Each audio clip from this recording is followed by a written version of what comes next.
It only took the click of a mouse, and CBS Atlanta News was able to track down a phony ID mill out of China.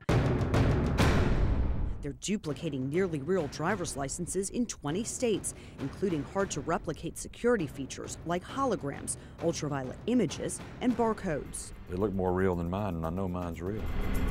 The process was simple. Fill out a form, take a picture, and then we sent $200 cash to China. They send you a little trinket, and underneath that were the two fake IDs. The IDs were smuggled through customs in this little box, disguised as a gift. We took our fake licenses to Georgia's Department of Driver Services. It is a very good reproduction.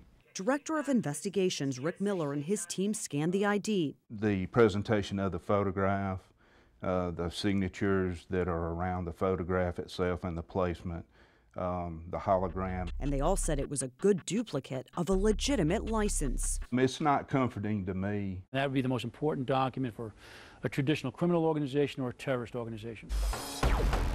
Former FBI Special Agent in Charge Michael Tabman says terrorists can use fake IDs like this one to get fake birth certificates and even legitimate passports.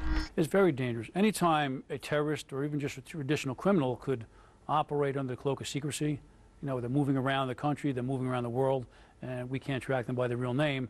That gives them an advantage over law enforcement.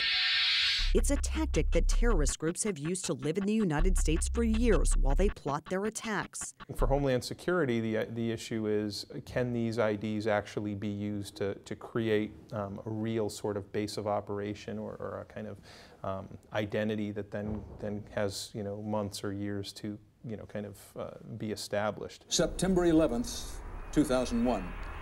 You will remember this day as long as you live.